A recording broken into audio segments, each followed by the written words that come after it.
No more delay.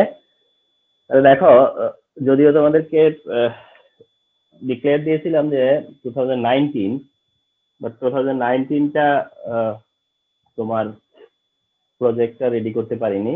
2018 এর প্রজেক্টটা ready আছে, তো আজকে 2018টাই সলভ করি। HSC 2018 all board chemistry second paper.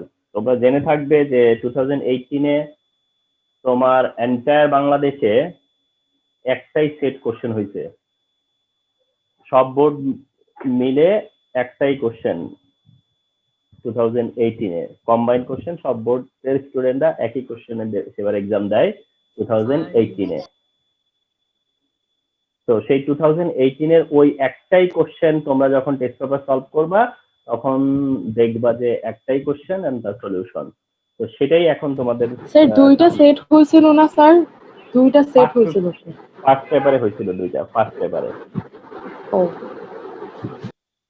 তো দেখো যে আমরা এখন সেটা তোমাদের সামনে শেয়ার করতেছি। এর থেকে তোমাদের একটা আইডিয়া ক্রিয়েট হবে যে কোশ্চেন প্যাটার্নটা কি। একটা বোর্ড কোশ্চেন এর একটা ফুল সেটআপ যদি আমরা দেখি তাহলে একটা আইডিয়া হয়ে যাবে যে বোর্ড কোশ্চেন কিভাবে আমরা স্ট্যান্ডার্ডটা কি এন্ড বোর্ড কোশ্চেন কি ধরনের কোশ্চেন হয়, লেস ইম্পর্টেন্ট, মোর ইম্পর্টেন্ট, তোমার ডিজায়ার কোশ্চেন বা তোমার ডিজায়ারের বাইরে, তোমার এক্সপেকটেশনের বাইরে হলে কিভাবে সেটা ম্যানেজ করবা, ফুল মার্ক পাওয়া, সিকিউ এমসিকিউ সব মিলে। এন্ড এইচএসসি 2018 অল বোর্ডস এর যে কোশ্চেন এটা হচ্ছে এমসিকিউ। আজকে এমসিকিউ নিয়ে কথা হবে না, জাস্ট এমসিকিউ কোশ্চেনটা এটার সাথে ইনক্লুডেড। এরপরে এটা হচ্ছে তোমার সিকিউ কোশ্চেন, যেটা মানে এটা হচ্ছে গিয়ে পুরো সিকিউ কোশ্চেনটা। তাহলে আগেরটা এমসিকিউ কোশ্চেন, এটা হচ্ছে সিকিউ কোশ্চেন। তো তোমরা এটা দেখতে পাবা আর কি। হ্যাঁ, যে ফুল স্যার নভেম্বরের 2 তারিখে তো একটা সমস্যা আছে। কি প্রবলেম? স্যার নভেম্বরের 2 তারিখে আমাদের এনভায়রনমেন্টাল কেমিস্ট্রির উপরে এক্সাম দেওয়ার কথা না? কিন্তু সেই দিন তো স্যার আমাদের কলেজে একটা সিটি এক্সাম আছে কেমিস্ট্রি। ও তাই না? না ওইরকম, ওটা একটা বললাম না আমি, ওইটা কি আমি যে শিডিউলটা দিয়েছি ওটা হলো একটা নির্দিষ্ট বার, অর্থাৎ মানডে মনে হয়, Monday yes sir. Monday Monday হ্যাঁ, ওই প্রত্যেক মানডেটাকে ধরে ওই ডেটটা দেওয়া হয়েছে। কিন্তু কিন্তু ওটা মানডে হলো স্ট্যান্ডার্ড করা হয়েছে। হ্যাঁ, আচ্ছা মিউট করো।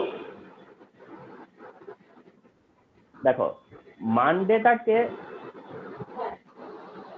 স্যার আমাদের হয়তো কি স্যার আমাদের হঠাৎ করে এই যে কালকে থেকে একটা সিটি এক্সাম হবে, টেস্টের সিটি হয় না, কিন্তু তবু আমাদের টিচাররা প্ল্যান করছে যে আমাদের একটা সিটি নিবে এবারকা। তো আমাদের 7 তারিখ পর্যন্ত এই এক্সামটা চলবে।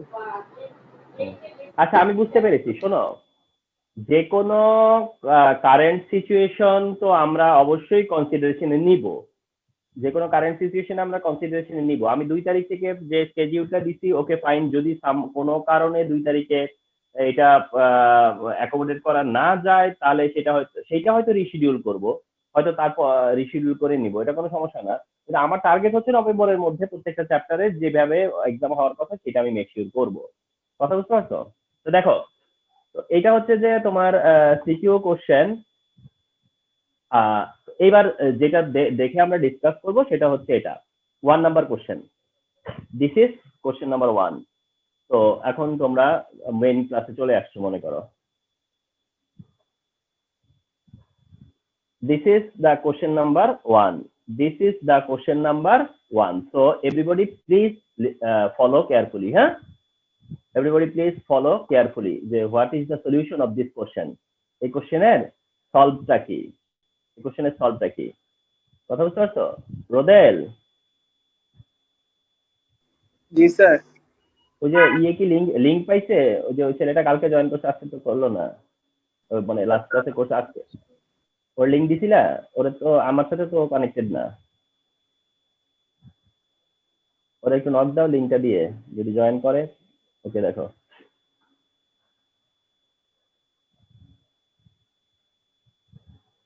আচ্ছা। তো এবার এভরিবডি প্লিজ ফলো কেয়ারফুলি। সেটা হচ্ছে ফার্স্ট কোশ্চেন 1 নাম্বার। 1 নাম্বার কোশ্চেনটা ফলো করো। স্টেপটা কি, যে সোডিয়াম ইথানয়েড প্লাস সোডা লাইম বলে এটাকে, না? সোডিয়াম ইথানয়েড প্লাস সোডা লাইম দিলে এক্স কম্পাউন্ড প্রডিউস হবে, এন্ড এক্সটা হচ্ছে এখানে main compound, extra must be কি হবে মেইন কম্পাউন্ড। তো এক্স কম্পাউন্ডটা কি? Definitely main compound. Main compound মানে কি? Sodium ইথানয়েড plus soda lime, sodium ইথানয়েড plus soda lime, এতে কি প্রডিউস হয়? তোমরা তো জানো যে এটা ডিকার্বক্সিলেশন মেথড, এন্ড এই মেথডে মিথেন প্রডিউস হয়। কি প্রডিউস হয়? মিথেন। তো মিথেন প্রডিউস হলো। আচ্ছা, ফলোড বাই এই মিথেন থেকে কি করা হয়েছে? হাইড্রোজেন প্রডিউস করা হয়েছে। সেই হাইড্রোজেন আবার নাইট্রোজেনের সাথে মিলে ওয়াই প্রডিউস করছে, তার মানে Y for ammonia. And finally সেটা carbon dioxide and heat, finally carbon dioxide আর হিট, পরে জেড হয়। জেড হচ্ছে the finish product NH2 CO NH2, তার মানে ইউরিয়া। এবার আসো, যারা আমার সাথে লাস্ট ক্লাস করছো ইকোনমিক কেমিস্ট্রি, তারা একটু বলো তো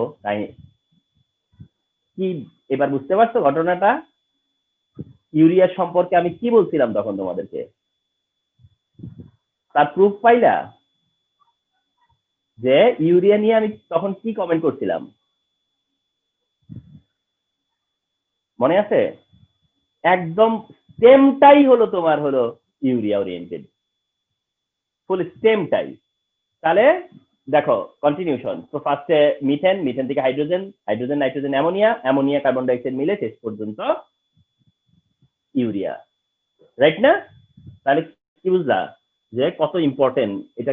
আমি রিমেম্বার, আমার তো বললাম না যে অনেকের স্ট্রেংথ থাকে, উইকনেস থাকে, আমারও অনেক হয়তো উইকনেস আছে, আবার কিছু স্ট্রেংথ তো আছে না? তো স্ট্রেংথ আছে, তো এর মধ্যে একটা স্ট্রেংথ হচ্ছে কোশ্চেনের অ্যানালাইসিস বা কোশ্চেন মেকিং, কোশ্চেন মনে রাখা, রেফারেন্স দেওয়া, এটা মোটামুটি আমি পারি। তো এখন এতে কোশ্চেন যেটা আছে সেটা হলো what is RMS velocity, what is RMS velocity, যেটা হচ্ছে রুট মিন স্কয়ার ভেলোসিটি। তো রুট মিন স্কয়ার ভেলোসিটি আমরা দেখছি অনেক স্টুডেন্ট এটা বলে দিচ্ছে যে রুট মিন স্কয়ার ভেলোসিটি, তাও আমি নাম্বার দেওয়া লাগছে আমার 1-1। তো যাই হোক, এটা অ্যাকচুয়ালি মানে আরএমএস ভেলোসিটির ইকুয়েশনটা সি ইকুয়াল টু, যেটা C equal to root over of, ওইটা দেখাই দিবা। অনেকে আবার এটা করছে আর কি, ইকুয়েশনটা দেখাই দিছে। কথা বুঝতে পারছো? বি বলছে benzene is an aromatic, benzene is an aromatic compound. তো বেনজিন না, শুধু বেনজিন, ন্যাপথালিন, অ্যানথ্রাসিন, যে কোনোটা দিয়ে যদি বলে যে এটা অ্যারোমেটিক এক্সপ্লেন করো। আর মজার ব্যাপারটা শোনো যে 18-এ কি দিল? যে বেনজিন ইজ অ্যারোমেটিক এক্সপ্লেন করো। আবার 19-এ কি দিয়েছে জানো? Naphthalene is an aromatic explain করো। অবস্থাটা বুঝছো? 18-এ দিছে benzene is an aromatic compound, 19-এ আবার দিছে naphthalene is an aromatic compound. তো ব্যাপারটা এরকম যে এত ইম্পর্টেন্ট এগুলো। তো যাই হোক, এখানে তোমরা জেনে থাকবে যে এখানে 3টা পয়েন্ট মেনশন করতে হয়। একটা হচ্ছে যে তোমার কোপ্লানার সাইক্লিক, তারপরে কনজুগেটেড পাই ইলেকট্রন বা alternative double bond and Huckel rule follow করে। হাকেল রুল, রাইট না? হাকেল রুল যে ফলো করা তোমরা জেনে থাকবা, 4n+2 নাম্বার পাই ইলেকট্রন থাকতে হয়, হাকেল রুল ফলো করে সেটা বেনজিন ন্যাপথালিনে হিসেব করে মিলিয়ে দিতে হয়, তাই না? তো আজকে তো আর আমি তোমাদেরকে মানে সলিউশন বলতে কনসেপ্ট দেওয়া আর কি, সলিউশন বলতে এটাকে আমি তোমাদেরকে কনসেপ্টটা দিচ্ছি আর কি। সিতে কি বলা আছে? Write the principal of the industrial production of Z with equation. কি বলছি আমি বলো তো ওই দিন ইকোনমিক পড়াইতে যায়? দেখছো, এটা তো বোর্ডই কোশ্চেন না? Write the principal of the industrial production of Z with equation, তার অবস্থাটা বুঝতে পারছো? যে একেবারেই যেভাবে বলছি ওইভাবে। এন্ড ডি এর কোশ্চেনটা ফলো করো। কি বলছিলাম সেদিন আরেকটা কথা, এই দেখো সেটা মিলিয়ে দেখো এবার। Will there any effect on the environment by excess use of Z? Give argument in favor of your answer. কি বুঝছো? তাইলে আমি কি বলেছিলাম যে ডি টাইপ কোশ্চেনের কথা মনে আছে? যে ডি টাইপ মানেই হইতেছে যে ইন্ডাস্ট্রিটা নরমালি দেয় সেটারই আবার এনভায়রনমেন্টাল পলিউশন, পলিউশন এইসব নিয়ে কোশ্চেন করে। তাইলে এখন মনে করো যে ইকোনমিক কেমিস্ট্রি যদি এরকম একটা ফেভারেবল কোশ্চেন চলে আসে, তাহলে তোমরাই চিন্তা করো যে কতটা তোমাদের জন্য হেল্পফুল হতে যাচ্ছে। আর সবচেয়ে বড় কথা হচ্ছে, আমি কথাটা প্রায়ই বলি যে তোমাদেরকে তো ভাবতে হবে যে আনসার করবা 50 আউট অফ মানে মানে অর্থাৎ 50 তো তোমাদের টার্গেট, 5টা সিকিউ টাচ করতে হবে, 50 মার্কের আনসার করতে হবে, 45 প্লাস পেতে হবে। তো তুমি কি মনে করো যে তার মানে কি তোমরা কি ভাবতেছো যে 50 তে তুমি আনসার করবা এবং তোমাকে সেখানে 45 পর্যন্ত দিবে, তাহলে তুমি এখন বিচার করো যে তোমার লেখার মানটা স্ট্যান্ডার্ডটা কি হওয়া লাগবে। তুমি চাইতেছো যে 50 আউট অফ 50, তোমরাই চাইবা যে 48 পেতে, তোমরাই চাইবা 48 পেতে, তাহলে তুমি 50 তে 50ও আনসার করতে হবে এবং কোনো আনসার তোমার কাছে ভুল হওয়া যাবে না। তার মানে বাংলাদেশের সিস্টেমে দেখছো ভুল কিছু মানা হয় না, অর্থাৎ তোমার সব পাইতে হবে নাম্বার, তুমি যা লেখছো তোমার সব মাইনে নিতে হবে, তুমি যা বলবা সবই আমার মাইনে নিতে হবে যে হ্যাঁ তুমি ঠিক করছো। হ্যাঁ, ডি নিয়ে বলতেছো কি ফারিয়া? স্যার ডি তে কি 4 এ 4 দেয়? এইটাই তো সমস্যা। এই যে এই কোশ্চেনটা দেখলেই তো মনে হয় যে না আল্লাহ, এটা আনসার করলে আমি কেমনে 4/4 পাবো। তার জন্য কি করা উচিত 4/4 মেকশিওর করার জন্য? সেটা হচ্ছে তোমার উচিত হচ্ছে এই দিয়ে অ্যান্সার করবার জন্য এই স্টেমটাকে কমপ্লিট করে ইউরিয়া হিসেবে ইউরিয়াটাকে রিকগনাইজ করা, দেন ইউরিয়া রিকগনাইজ করে পরবর্তীতে তুমি এর পলিউটেন্টস গুলোকে লিস্টেড করা একদম, যে দ্য ফলোইং পলিউটেন্টস আর পসিবিলিটি অফ প্রডিউসিং বলে লিস্টেড করবা, কইরা প্রত্যেকটা পলিউটেন্টস এর জন্য 4টা পলিউটেন্টস নিবা মনে করো, এই 4টা পলিউটেন্টস এর এফেক্টস গুলো আলাদা আলাদা করে বলবা, তখন টিচার করবে আল্লাহ নাম্বার কাটবো কোন দিক দিয়ে। কথা বুঝো না? মানে অর্থাৎ তখন ভাববে যে স্টেমটা কমপ্লিট করে জেড দেখাইছে, তো সে তো এখানে 1 মার্ক ডিজার্ভ করে, সে পলিউটেন্টস এর নামগুলো বলছে যে কি কি পলিউটেন্টস, সেখানে সে 1 মার্ক ডিজার্ভ করে এবং প্রত্যেকটা পলিউটেন্টস এর ডেসক্রিপশন সে দিয়ে গেছে। মানে তুমি যদি রচনা লিখে আসো, এসে লিখে আসো, হ্যাঁ, দি কাউ রচনা লিখে দিয়ে আসো, তাহলে তো তোমার মার্ক আসবে না। তুমি যদি এটাকে সেগমেন্ট করো, পয়েন্ট আউট করো না, তাহলে তোমাকে ওই রকম পার্ট নাম্বার দিবে। আর তুমি যদি থরলি একটা লিখে দিয়ে আসো, একদম থরলি, মানে তোমার পেজটা পুরো লিখে দিয়ে আসো, ওখানে কোনো গ্যাপ নাই, প্যারাগ্রাফ নাই, প্যারা নাই, কোনো পয়েন্টস নাই, কোনো মানে কিছু নাই, তো সেখানে একটা ওভারঅল নাম্বার হয়। ওভারঅল নাম্বার যেন না দেয়, নাম্বারটা যেন এইভাবে সেগমেন্ট করে দেয়, 1+2+1+1/2 এত, এইভাবে যেন টিচার খাতা দেখার সুযোগ পায় তোমাদের কাছ থেকে। টিচার যেন এটা মানে না মনে করে যে আমি 4-এ 3 দিলাম, ওনার থিঙ্কিং এরকম না। ওনারে তোমরা বাউন্ড করবা এইভাবে ভাবতে যে তোমাকে মার্কটা যেন এইভাবে দেয় 1+2+1+1 বা 1+2+1, মানে উনি যেন এই থিঙ্কিং থেকে মার্ক দেয়।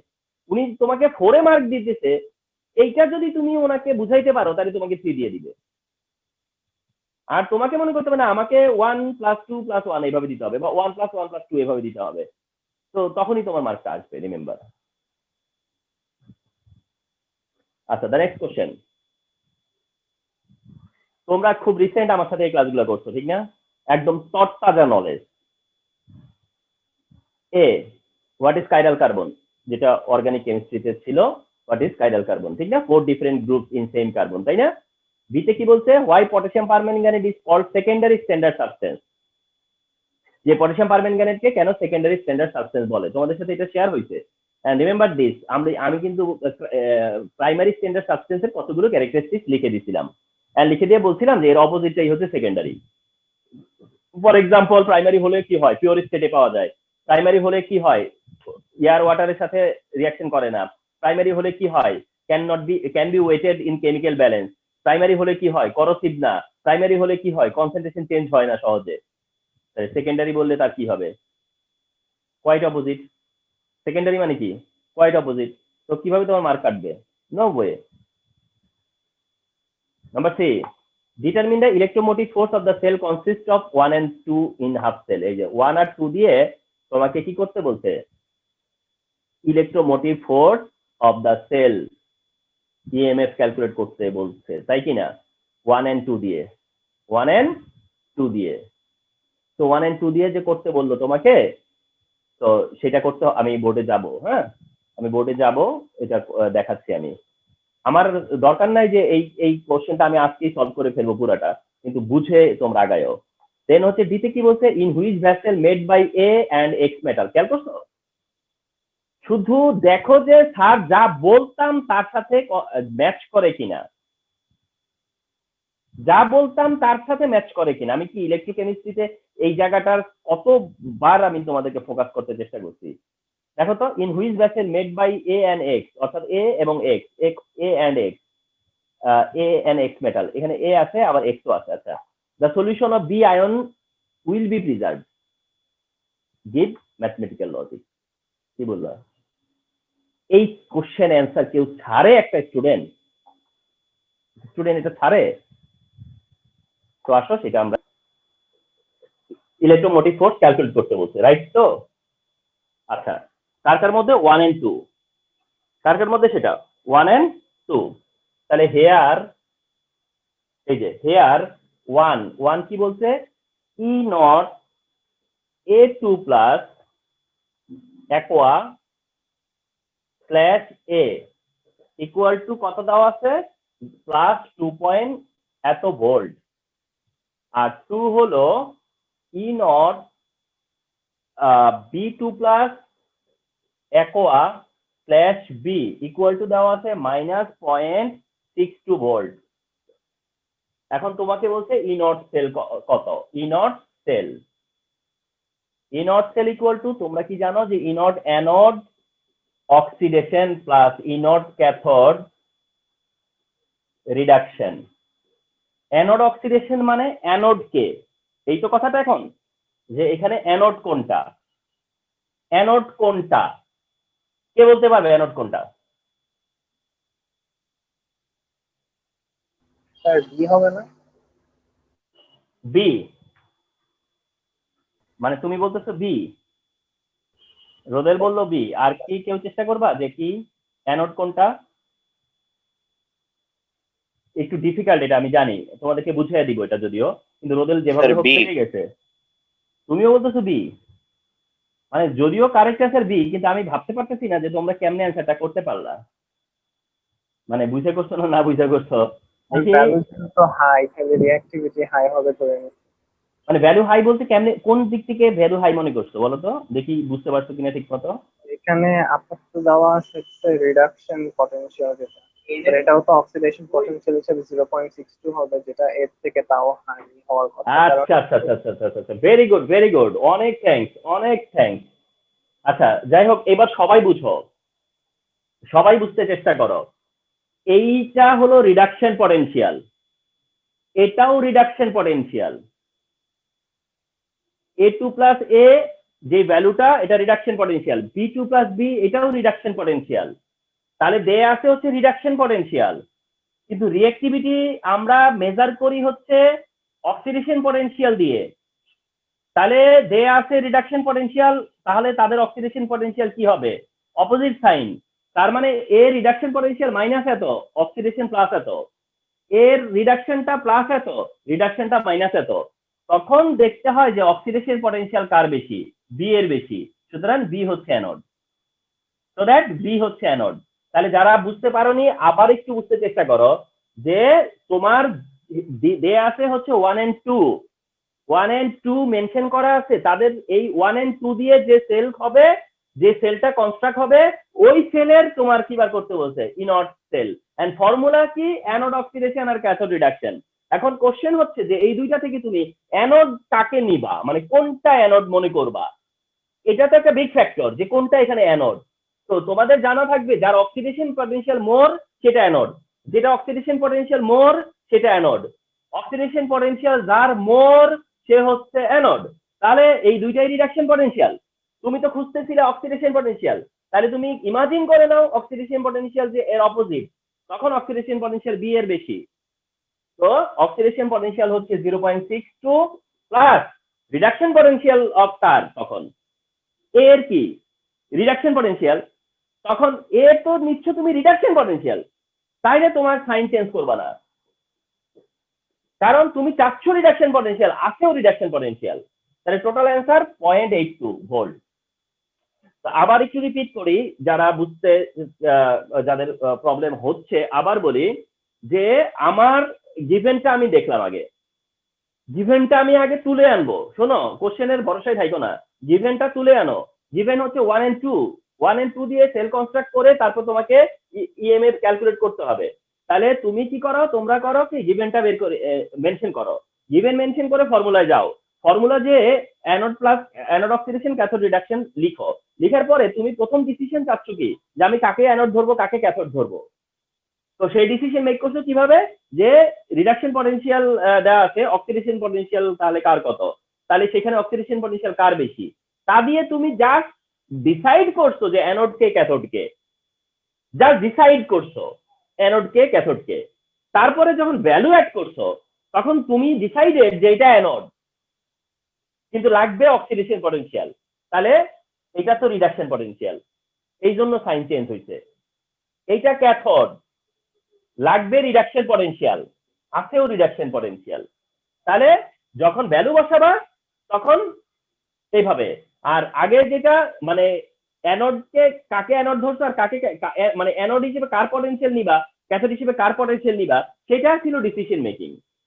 ডিসিশন মেক হয়ে গেছে, এইবার তুমি যার অক্সিডেশন পটেনশিয়াল দরকার, যার রিডাকশন পটেনশিয়াল দরকার, সেটা নিয়ে অ্যান্সার বের করো।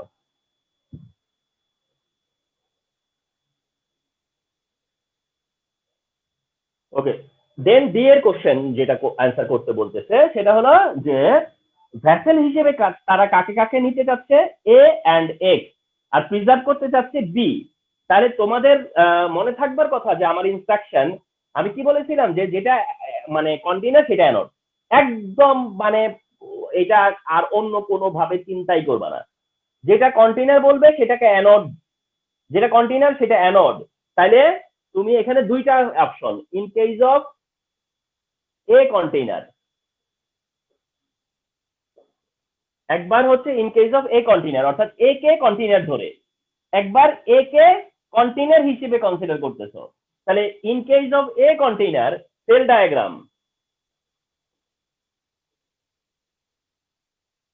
অথবা সেল ডায়াগ্রাম না করে ইভেন তুমি সেল রিয়াকশনও করতে পারো, সেল ডায়াগ্রাম না করে তুমি সেল রিয়াকশন করতে পারো, সেল রিয়াকশন। সেল রিয়াকশন কেমনে করবা বুঝিয়ে দেই। In case of a container cell reaction, তাহলে এ মেটাল আর B2+ ion, A metal B2, তাহলে in case of a container cell reaction কি হবে, A প্লাস B2+, মানে এ হচ্ছে গিয়ে মেটাল মিক্স আর রাখতে চাচ্ছ হলো B2+, যদি রিয়াকশন হয় তাহলে এ হবে A2+ আর বি মেটাল হবে, তার মানে লেফটে এ মেটাল বি আয়ন আর রাইটে এ আয়ন বি মেটাল, এইটা হচ্ছে সেই সেল রিয়াকশন। এখন এইটা স্পন্টেনিয়াস কিনা তুমি সেটা বার করবা, স্পন্টেনিয়াস কিনা, তাহলে তুমি কি বার করবা, E naught cell equal to E naught anode oxidation plus E naught cathode reduction, তার মানে অ্যানোডের অক্সিডেশন ক্যাথোডের রিডাকশন। এবার আসো অ্যানোডের যে অক্সিডেশন সেটা কার অক্সিডেশন, কার অক্সিডেশন, অর্থাৎ অ্যানোড কে কন্টেইনার, অ্যানোড কে, অ্যানোড হচ্ছে এ কন্টেইনার, তো এ হচ্ছে কি অ্যানোড, এ হলো অ্যানোড, তাহলে অ্যানোডের অক্সিডেশন মানে হচ্ছে এ মেটালের অক্সিডেশন, কিন্তু দেওয়া ছিল তো এ মেটালের রিডাকশন, তাহলে দেওয়া ছিল 0.20 প্লাস নিতে হবে 0.20 মাইনাস, ফর্মুলার প্লাস ক্যাথোড রিডাকশন মানে বি, বি যে তার এবার রিডাকশন নিতে হবে, তার রিডাকশন নিতে হবে, কারণ তার তো দেওয়াই আছে রিডাকশন, তার মানে যেটা মাইনাস দেওয়া আছে ওটা মাইনাসই রাখতে হবে, তাহলে ইন টোটাল মাইনাস কি হবে 0.28 ভোল্ট। তার মানে আগের ম্যাথটা করতে গেলে, আগের যখন ম্যাথটা করলাম সে সময় আসছে পজিটিভ কারণ ওইটা তো ভ্যালিড ছিল, আর এটার বেলায় আসলো এইটাতে আমরা ওই সময় বি ছিল অ্যানোড এ ছিল ক্যাথোড, খেয়াল করছো, বি ছিল অ্যানোড এ ছিল ক্যাথোড, আর এবার এ হলো অ্যানোড বি হচ্ছে ক্যাথোড, তাহলে তোমরা কেন মানতে চাচ্ছ না, কিন্তু স্যার অ্যানোড এ কেন ধরলাম স্যার বুঝলাম না। এটা তো অল টাইম বলে দিচ্ছি যে এটা কন্টেইনার সেটা অ্যানোড, যেটা কন্টেইনার সেটা মেটাল, তো সেটা যেটা কন্টেইনার তো সেটা তো মেটাল, সে তো মেটাল, সেটা সল্ট না, তো মেটাল যখন মেটাল কি হবে, মেটাল আয়নে কনভার্ট হবে, মেটাল তো সে, তো সেটা এখন আয়নে কনভার্ট হবে, তাহলে মনে রাখবা যেটা কন্টেইনার সেটা অ্যানোড, যেটা কন্টেইনার সেটা অ্যানোড, অ্যানোড মানে মেটাল, মেটাল মানে মেটাল অক্সিডাইজ হয়ে মেটাল আয়ন হবে, ঠিক আছে, তো অ্যানোড মানে অ্যানোড অক্সিডাইজ হয়, অ্যানোড মানে অ্যানোড অক্সিডাইজ হয়, তাহলে এটা তো কন্টেইনার মানে তো এটা শুধুমাত্র একটা মেটাল, কন্টেইনার মানে তো শুধু একটা মেটাল, তো মেটাল এখন কি হবে? অক্সিডাইজ হবে। তার মানে এ অক্সিডাইজ হবে আর বি রিডিউস হবে। তাহলে তোমাদের ইনস্ট্রাকশন হলো যে কন্টেইনারকে এ এ যদি কন্টেইনার হয় তাহলে সেল রিঅ্যাকশন কি হবে? A metal B ion, cell reaction এটা হবার পর ইনট সেল বের করবা। ইনট সেল মানে অ্যানোড অক্সিডেশন ক্যাথোড রিডাকশন। অ্যানোডকে মেটাল যেটা কন্টেইনার সেটা অ্যানোড, তার পটেনশিয়াল অক্সিডেশন, আর যে সলিউশন বা যেটা রাখতে যাচ্ছ সেটা ক্যাথোড, আর ক্যাথোডের যেটা সেটা রিডাকশন পটেনশিয়াল, মানে বি এর রিডাকশন পটেনশিয়াল। তার মানে তোমার এ কে অ্যানোড আর বি কে ক্যাথোড ধরলে ওই ভ্যালুটাই আসছে যেটা সিতে আসছিল, শুধু ওই সময় পজিটিভ আসছে, এখন নেগেটিভ আসছে। কিন্তু নেগেটিভ আসাতে ডিসিশন কি? এবার নেগেটিভ আসলে ডিসিশন কি? নন স্পন্টেনিয়াস। নেগেটিভ আসলে ডিসিশন কি হয়? যে এটা নন স্পন্টেনিয়াস, মানে এই রিঅ্যাকশনটা হবে না। এইটা নেগেটিভ আসা মানে এই রিঅ্যাকশনটা কি না? পসিবল না, হবে না। তার মানে তুমি বলতে পারো যে since EMF is negative, EMF is negative, so that cell reaction is non-spontaneous. মনে আছে সে কথা? non-spontaneous। এই ডিসিশনটা আসতে পারবে না। non-spontaneous ডিসিশন বলে দিবে যে তাইলে একে কন্টেইনার হিসেবে নেওয়া যাবে, রিঅ্যাকশন না হলেই তো কন্টেইনার হিসেবে নেওয়া যাবে। তার মানে তখন বলবা সো দ্যাট বলছি কি কোথাও? ও সো দ্যাট একবার বলা হয়ে গেছে। As a result container A can be used, তার মানে কন্টেইনার এ ইউজ করা যাবে, কন্টেইনার এ ইউজ করা যাবে। এটা একটা অপশন তাদের জন্য। এবার আসো আরেকটা অপশন করি।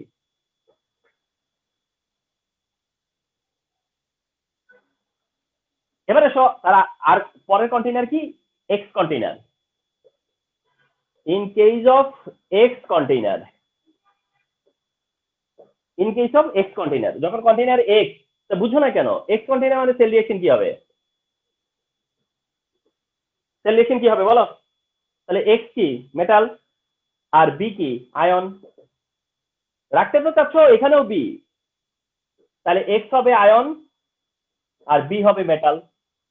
এখন এইটা আবার জাস্টিফাই করবা যে এটা পসিবল কিনা রিঅ্যাকশন। তাহলে আবার কি? ইনট sell equal two ইনট anode oxidation plus ইনট cathode reduction. Anode oxidation মানে কার অক্সিডেশন? এবার তো এক্স এর অক্সিডেশন, তাহলে এক্স এর এবার দেওয়া আছে রিডাকশন, মানে সবারই দেওয়া ছিল রিডাকশন। এক্স এর রিডাকশন দেওয়া আছে, অক্সিডেশন করার জন্য মাইনাস আছে, প্লাস করে নিলা, মাইনাস ছিল প্লাস করে নিলা। এবার ফর্মুলার প্লাস, বি এর রিডাকশন, আগেও বি এর রিডাকশন, এখনো বি এর রিডাকশন, তার মানে মাইনাস 0.62 মাইনাস, কিন্তু মাইনাস হলে কি হবে? রেজাল্টটা প্লাস আইসা পড়বে। এই কত? 0.22, রেজাল্টটা তো প্লাস, রেজাল্টটা প্লাস 0.22, তার মানে প্লাস আসা মানে রিঅ্যাকশন কি? Continuous. Since EMF is positive,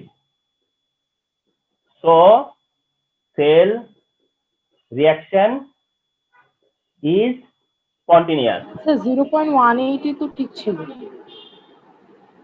80 আর 6 না? ও তাই তো হ্যাঁ, 0.180 ঠিক ছিল। তাহলে রিঅ্যাকশন ইজ স্পন্টেনিয়াস, তাহলে অ্যাজ এ রেজাল্ট কি এক্স কন্টেইনার ইউজ করা যাবে? যাবে না। X container cannot be used, হিসাব শেষ। একটা ইউজ হবে, একটা ইউজ হবে না। So I hope you understood.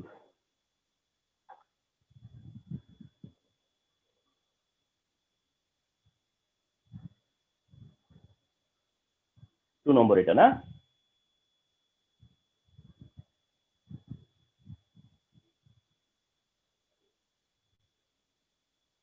Two. এবার হচ্ছে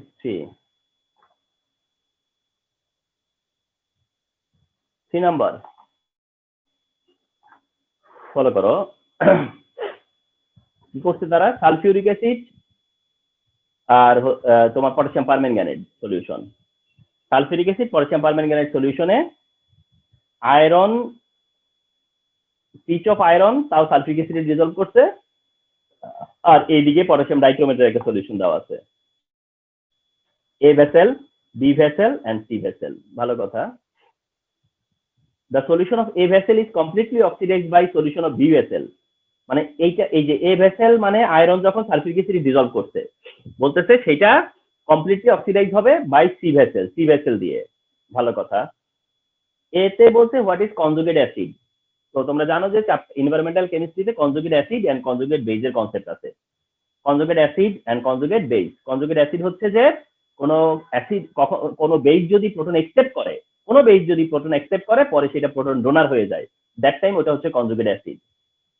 তার মানে অ্যাসিড বেজ অ্যাসিডে কনভার্ট হলে সেই কনভার্টেড অ্যাসিডটা হলো কনজুগেট অ্যাসিড। বিতে কি বলছে why ETP is used in industry.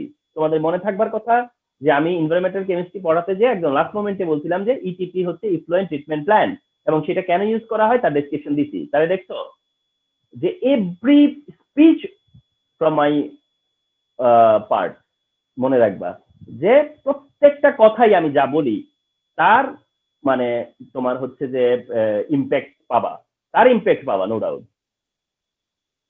C বলতেছে balance the redox reaction by ion electron method that is occurred when hydrogen sulphide is pass to the solution of B.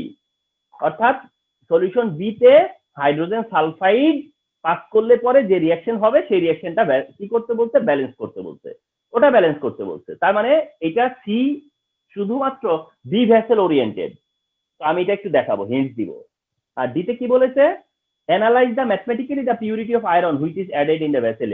তো বুঝছো, তোমরা রেডক্সের class করেছো and তোমরা সেই সময় দেখেছো যে এখানে দুইটা দিকই আমরা দেখাতাম যে আইদার একটা ব্যালেন্সিং করো অর একটা ক্যালকুলেশন করো, এন্ড ক্যালকুলেশনের মধ্যে এই আয়রনের পিউরিটি ডিটারমিনেশনটা হচ্ছে ইম্পর্টেন্ট ক্যালকুলেশন। আয়রনের অ্যামাউন্ট ডিটারমিন করে পরে পিউরিটি ডিটারমিন করতে হয়, যেটা একটা ইম্পর্টেন্ট কোশ্চেন। এটা একটা ইম্পর্টেন্ট কোশ্চেন।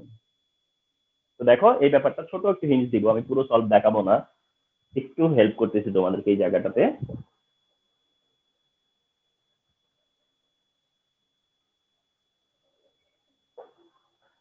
দেখো এখানে সি এর অ্যান্সার যখন করতা তখন তোমার কি করতে হইতো, পটাশিয়াম পারম্যাঙ্গানেট অক্সিডাইজিং এজেন্ট বলো আর লিখো, ferrous sorry hydrogen sulphide add করছে রিডিউসিং এজেন্ট, রিঅ্যাকশন হবে সালফিউরিক অ্যাসিডের প্রেজেন্সে, প্রোডাক্ট কি হবে পটাশিয়াম সালফেট, প্রোডাক্ট কি হবে ম্যাঙ্গানাস সালফেট, প্রোডাক্ট কি হবে সালফার কারণ হাইড্রোজেন সালফাইড আছে বলে, এন্ড প্রোডাক্ট কি হবে ওয়াটার।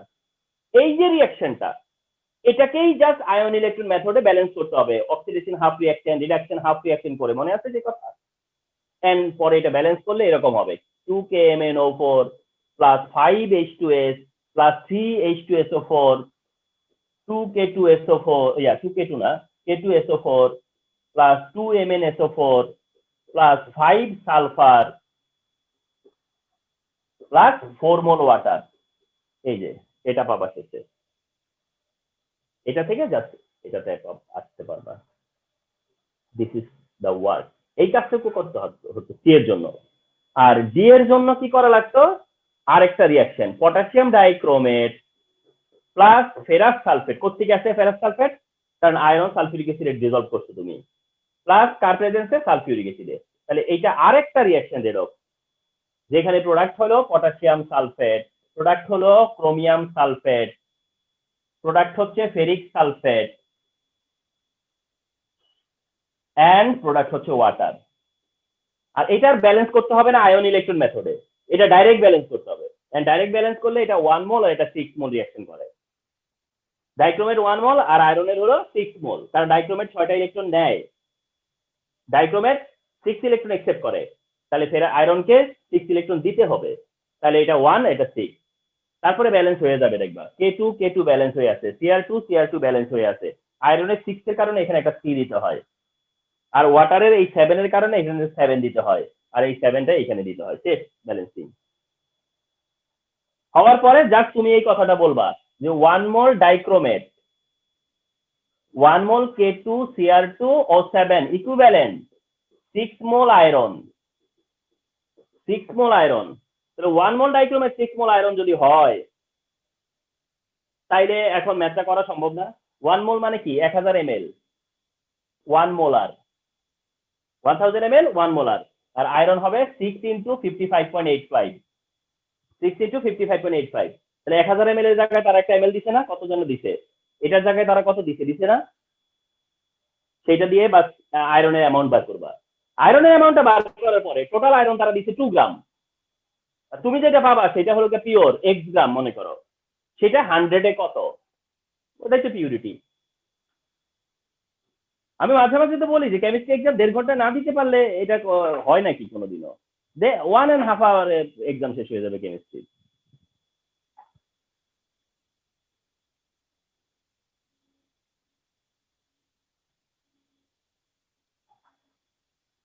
থ্রি নাম্বার কোশ্চেন এটা, তো এটাও very common and very vital question, very common and vital question this is also. আজকে এই 4 পর্যন্ত আলোচনা করব, যেহেতু 4টা অর্গানিক। হ্যাঁ, এটা নিয়ে তোমাদের সাথে কথা হয়েছিল আমার যতটুকু মনে পড়ে, তোমরাও খেয়াল করবা যে এটা নিয়ে কি কথা হয়েছিল, পারিয়ার মনে থাকে কিনা দেখি। দেখো এতে বলছে যে রাইট ডাউন বিয়ার ল্যাম্বার্ট ল, রাইট ডাউন বিয়ার ল্যাম্বার্ট ল, ওকে ফাইন, এটা বিয়ার ল্যাম্বার্ট ল আমরা বলবো। বিয়ার ল্যাম্বার্ট লটা এই ইয়েতে এই চ্যাপ্টারটাতে অক্সিডেশন রিডাকশনের পরেই আছে বিয়ার ল্যাম্বার্ট ল। বিতে বলছে ইলেকট্রোলাইসিস ইজ রেডক্স প্রসেস বা redox reaction, electrolysis redox reaction of course, কারণ অ্যানোডে অক্সিডেশন ক্যাথোডে রিডাকশন হয়, তো ইলেকট্রোলাইসিস কি, ইলেকট্রোলাইসিস সোডিয়াম ক্লোরাইডের এক্সাম্পল দিবা যেটা একটা রেডক্স প্রসেস হয়ে যাবে। সিতে বলছে M is less reactive than X in the nucleophilic addition reaction, M এই যে M less reactive than X, X এর চেয়ে লেস রিঅ্যাক্টিভ নিউক্লিওফিলিক অ্যাডিশনে এক্সপ্লেইন করতে বলছে, আলোচনায় যাব। ডিতে কি বলছে analyse the possibility of exhibiting geometrical isomerism A B, A আর বি এর মধ্যে জিওমেট্রিক্যাল আইসোমারিজমের পসিবিলিটি। এই তো ব্যাপারটা, তো আসো বোর্ডে যাই।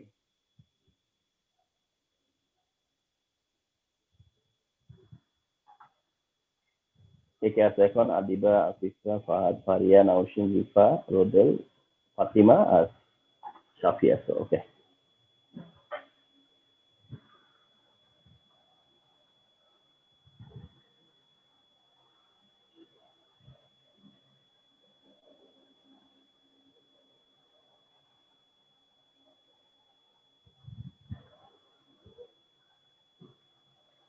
সেমটা হলো C4H8 আইসোমার, আইসোমার না, আইসোমার এ, আইসোমার বি, তারপরে কি করছে ওজোনালাইসিস করছে, ওজোনালাইসিস করে এখানে পাইছে 2 আর এখানে পাইছে X+Y, কিন্তু প্রবলেম করছে কি মাঝখানে এখানে বলছে যে X doesn't react with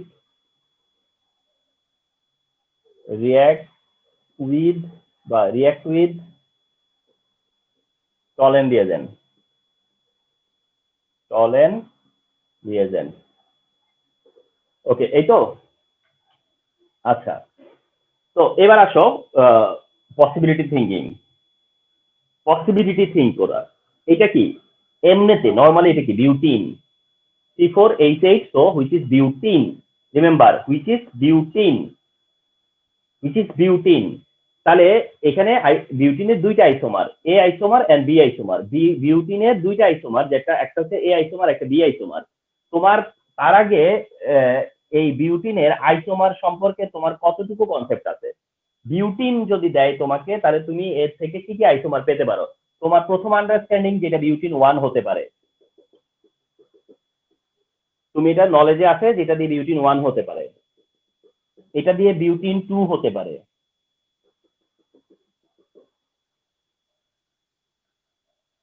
আরো একটা হতে পারে, সেটা হলো 2-মিথাইল বিউটিন 1, 2-মিথাইল বিউটিন 1, এটাও হতে পারে। মানে স্টুডেন্টদের নর্মাল বা ইন জেনারেল বা যারা মোটামুটি মডারেট স্টুডেন্ট বা ইন জেনারেল তাদের প্রথম থিঙ্কিং এ বিউটিন 1 আর বিউটিন 2টাই আসে, বিউটিন 1 আসে আর বিউটিন 2 আসে। বাট তোমাদেরকে আমি বলে দিচ্ছি ভেরি মাচ কেয়ারফুল যে বিউটিন দিয়ে 3টা আইসোমার, একটা হচ্ছে বিউটিন 1, একটা হচ্ছে বিউটিন 2, আর একটা হচ্ছে ওটা যেটা দিয়ে একটা চেইন আইসোমার হয়, চেইন আইসোমার হয়, এটা হয় 2 মিথাইল বিউটিন 1, সরি কি বলি আমি, প্রোপিন 1, 2 মিথাইল প্রোপিন 1, লাস্টেরটা হচ্ছে 2 methyl propene 1, 2 methyl propene 1, 2 methyl propene 1। এটাও একটা পসিবিলিটি। তাহলে আজকে থেকে এটা হাতে লিখে নোট করে কনফার্ম হয়ে থাকবা যে বিউটিন যদি থাকে তাহলে বিউটিনের 3টা possible isomer, butene 1, butene 2 and 2 methyl propene 1, 2 methyl propene 1। And butene হইতেছে ক্রিয়েটিভের সবচেয়ে ইম্পর্টেন্ট মলিকিউল, ক্রিয়েটিভের সবচেয়ে ইম্পর্টেন্ট মলিকিউল হলো বিউটিন। এখন 3টা আইসোমার হতে পারে, বাট ওখানে আছে 2টা আইসোমার। কোন 2টা আইসোমার আছে প্রেডিকশন নিতে হবে। এখন দেখো তোমাদের আরেকটা যে নলেজ থাকা লাগবে সেটা হলো ওজোনোলাইসিস শেষে আমরা অ্যালডিহাইড কিটোন পাই। ওজোনোলাইসিস করলে পরে অ্যালডিহাইড এন্ড কিটোন পাওয়া যায়, ওজোনোলাইসিস করলে পরে অ্যালডিহাইড এন্ড কিটোন পাওয়া যায়, রিমেম্বার। তাহলে এটাও তোমার একটা অ্যাডভান্স নলেজ যে ওজোনোলাইসিস করলে অ্যালডিহাইড কিটোন হয় প্রোডাক্ট, তার মানে অ্যালডিহাইড কিটোনের বাইরে তো চিন্তাও করবা না, চিন্তাও করবা না। এখন তোমরা চিন্তা করো এটা তো বিউটিন, এটা বিউটিন যার থেকে 2M প্রডিউস হওয়া মানে কি, তার মানে একই অ্যালডিহাইড প্রডিউস হয়েছে, একই অ্যালডিহাইড প্রডিউস হয়েছে। তাহলে একই অ্যালডিহাইড যদি প্রডিউস হয়, একটু চিন্তা করো 4টা কার্বন, তো 4টা কার্বন তাহলে সমান ভাগ হয়েছে, 4টা কার্বন না 4 কার্বন না, তাহলে সমান ভাগ মানে কি 2 2 তে ভাগ হয়ে গেছে, 2 2 কয় ভাগ হয়েছে 2 2। তো 2 কার্বন দিয়ে কিটোন কখনো হয়, হয় না, কি হয় অ্যালডিহাইড হয়। তাহলে সেই অ্যালডিহাইড কোনটা, তাহলে 2 ইথানল। তাহলে প্রেডিকশন হচ্ছে যে বিউটিন দিয়ে আইসোমার বি তার থেকে ওজোনোলাইসিস করে পাওয়া গেছে হচ্ছে ইথানল। কারণ ইথানল পাওয়া গেছে এটা আমি শিওর হলাম কিভাবে, এটা তো অ্যালকিন, এটাও যেমন শিওর 4 কার্বন ইকুয়ালি ভাগ করলে 2 কার্বন হয়, 2 কার্বন দিয়ে ইথানলই হয়, এটাও শিওর হলাম। সো দ্যাট ইথানল হওয়া মানে এটা হচ্ছে বিউটিন 2, এটা হচ্ছে বিউটিন 2, এটা বিউটিন 2 ছাড়া মিলবেই না, বিউটিন 2 ছাড়া এটা সেম কমপ্লিট হবেই না। কারণ বিউটিন 2 হলে তুমি তো জানো যে বিউটিন 1, বিউটিন 2 আর এটা হতে পারে, এইটা এইটা এটা এটা ডাবল বন্ড ভাঙো, তো এই যে ডাবল বন্ড ভাঙো দুই দিকে সমান হয়, ডাবল বন্ড ভাঙো দুই দিকে সমান হয়, হয়। এটা ভাঙো সমান হয়, হয় না। তো একটাই আছে যেটার কারণে দুই দিকে সমান হয়। তো এইটা বিউটিন 2 মেনে নিলাম। এবার আসি এতে, এ কি প্রবলেম করে দিছে এখানে 4 কার্বন, তার মানে হলো এক্স আর ওয়াই এবার 2টা কম্পাউন্ড হয়েছে। তাহলে 2টা কম্পাউন্ড হইলে পরে এখানে তোমার 2টা কম্পাউন্ডের মধ্যে এমন হতে পারে 2টাই অ্যালডিহাইড, অথবা এমন হতে পারে একটা অ্যালডিহাইড একটা কিটোন, 2টা চান্স আছে, 2টাই অ্যালডিহাইড অথবা একটা অ্যালডিহাইড একটা কিটোন। এখন আমরা কোনটা চিন্তা করব, আমরা কি করে থিঙ্ক করব, কিন্তু এখানে দেখা একটা প্রবলেম ক্রিয়েট করছে, প্রবলেম না একটা সলিউশন দিচ্ছে তারা, বলছে এক্স রিঅ্যাক্ট করে না টলেন ডিএজেন্টের সাথে, এটা দিয়ে তোমাকে বাঁচিয়ে দিচ্ছে, এক্স রিঅ্যাকশন করে না টলেন ডিএজেন্টের সাথে, তাহলে এক্স কিটোন। আর তুমি একটা কিটোনই চিনে রাখো, CH3 CO CH3, CH3 CO CH3, তো 4 কার্বন, বাকি রইল আর একটা কার্বন, তাহলে সেটা দিয়ে কি হবে অ্যালডিহাইড, এন্ড 1 কার্বন দিয়ে কি অ্যালডিহাইড হয় ফর্মালডিহাইড। তাহলে এম ফাইন্ড আউট কিন্তু আগে হয়ে গেল, এক্স ওয়াই ফাইন্ড আউটও আগে হয়ে গেল, সেই বিউটিন থেকে এটা বের করা পসিবল হয়েছে। প্রোডাক্ট তোমাকে নিয়ে আসছে কোন অ্যালকিন, সেটাতে প্রোডাক্ট নিয়ে আসছে তোমাকে অ্যালকিনের কাছে, এটা বিউটিন 2। তো এইটা কি দেখো, এটা কিভাবে মিলিয়ে দিচ্ছি, যে এই দুইটা কার কাছ থেকে আসছে, এই দুইটা কার কাছ থেকে আসছে সেই হিসাবটা আমি বুঝাই বলি। কার্বন কার্বন ডাবল বন্ড তো আছেই, না থেকে কোনো উপায় নাই, রক্ষা নাই, কার্বন কার্বন ডাবল বন্ড আছে। তো কার্বন কার্বন ডাবল বন্ড কোন কার্বন জানো, এই কার্বন আর এই কার্বন যাদের সাথে oxygen, carbon carbon double bond সেই 2 কার্বনের যাদের সাথে অক্সিজেন। তাইলে এই কার্বন যার সাথে এই অক্সিজেনটা, তাহলে অক্সিজেনটাকে বাদ দাও, অক্সিজেন তো ওজনের পরে, অক্সিজেন বাদ দিলে তার কাছে কি আছে মিথাইল আর হলো মিথাইল হলো। আর আরেকটা কার্বনকে এই কার্বন, তার থেকে অক্সিজেন বাদ দাও, তার কাছে আছে কি 2টা এইচ, 2টা এইচ মানে কি H2। দেখো তো এই যে লাস্টেরটা চেনো কিনা, তার মানে এটা সেইটা, তাহলে বিউটিন দিয়ে এই তিনটার মধ্যেই হবে, তিনটার কোন দুইটা এখানে সেটা হচ্ছে ব্যাপার, প্রোডাক্ট সাইড থেকে সেটা বোঝা যাবে, প্রোডাক্ট সাইড থেকে। এবার তোমাকে কোশ্চেন করতে কি, তোমার উদ্দেশ্য কোশ্চেন ছিল যে এক্স আর এম এর মধ্যে নিউক্লিওফিলিক রিঅ্যাকশনে কোনটা বেশি রিঅ্যাক্টিভ কোনটা কম রিঅ্যাক্টিভ, এই তো। এন্ড এই কোশ্চেনটা তো তোমাদের সাথে ডিসকাস হয়েছে যে নিউক্লিওফিলিক রিঅ্যাকশনে অ্যালডিহাইড রিঅ্যাক্টিভ দেন কিটোন, কিটোনের থেকে অ্যালডিহাইড মোর রিঅ্যাক্টিভ, কিটোনের থেকে অ্যালডিহাইড মোর রিঅ্যাক্টিভ, এবং সেটা দুইটা এফেক্ট দিয়ে বুঝাইতে হয়, একটা হলো ইন্ডাকটিভ এফেক্ট আর একটা হচ্ছে steric effect. Inductive effect and steric effect যদি এইটা এখনো কারো না জানা থাকে তাহলে মনে করো যে অর্গানিক এর একটা সেট মিস হয়ে গেছে, 7টা সেটের উপরে পরীক্ষা দিয়ে এসো, তাহলে এটা এরকমটা হবে। আচ্ছা, ডি হলো যে কোশ্চেনটা করছে ডিতে এসে যে এত সুপার কোশ্চেন দেখো যে এই দুইটার মধ্যে কোনটা জিওমেট্রিক্যাল দিবে, স্টেরিও দিবে, অবশ্যই এ দিবে, এটাও অ্যালকিন ওটাও অ্যালকিন, কিন্তু এ দিবে।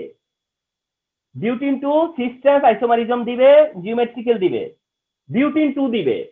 কারণ বিউটিন 2 দিবে, ও দিবে না কেন? কারণ সে একটা কন্ডিশন ব্রেক করছে, কি জানো? কার্বনের কাছে সেম গ্রুপ, কার্বনের কাছে কি আছে সেম, এই কার্বনের কাছে দুইটা হাইড্রোজেন আছে, সিস ট্রান্স কেমনে করবা? এর কাছে দুইটা মিথাইল আছে, সিস ট্রান্স কেমনে করবা? তাহলে ডাবল বন্ড থাকলে কি দেয়? Cis trans. ডাবল বন্ড থাকলে কোনটা দেয়? সিস ট্রান্স বা জিওমেট্রিক্যাল। এখন জিওমেট্রিক্যাল দিতে গেলে শুধু ডাবল বন্ড থাকলেই হয় না, ডাবল বন্ডের যে কার্বন সেই কার্বনের কাছে ডিফারেন্ট গ্রুপ থাকতে হবে, থাকলে পরে একটা সিস হবে একটা ট্রান্স হবে। দেখো বিউটিন 2 দিয়েই সিস ট্রান্স হয়, এই যে ডাবল বন্ডের কার্বন এই হচ্ছে তার দুইটা করে গ্রুপ, এর এক পাশে মিথাইল এক পাশে হাইড্রোজেন, ওর এক পাশে মিথাইল এক পাশে হাইড্রোজেন, হয়ে গেল সিস। আর এইটাকে যদি ইয়ে করে দাও, ডায়াগোনাল করে দাও, তাইলে হয়ে যাবে ট্রান্স। এই তো সিস ট্রান্স যেটা বিউটিন 2 দিয়ে পসিবল, সেটা ওরে দিয়ে হবে না, ওটাকে দেই, ওর এই পাশেও মিথাইল আর এখানে হাইড্রোজেন, তাহলে তুমি কি চেঞ্জ করবে ডায়াগোনালি? ডায়াগোনালে আর কোনো চেঞ্জ আসবে এখানে? সিস ট্রান্স হবে? হবে না। তার মানে তখনই বুঝাই বলবে যে এটা দিবে ওটা দিবে না, শেষ। তো it is super important question, organic super important question.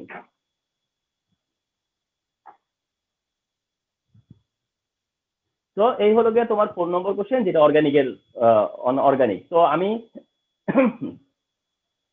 এরপরে 5 আসবো, দেন 6 আসবে, দেন 7 আসবে, দেন 8 আসবে, ঠিক আছে? এই যে কোশ্চেন গুলো সামনের দিন আমি ডিসকাস করব বোর্ড কোশ্চেন হিসেবে। তো সামনের দিন আমি চেষ্টা করবো এই বাকি 4টা কোশ্চেন তাড়াতাড়ি সলভ হয়ে যাবে আশা করা যায়, কারণ ওগুলা তো বেশি আলোচনা নাই। তো বাকি 4টা কোশ্চেন ডিসকাস করবো, আর এমসিকিউ যেটা আছে ওটা ডিসকাস করবো নেক্সট ক্লাসে।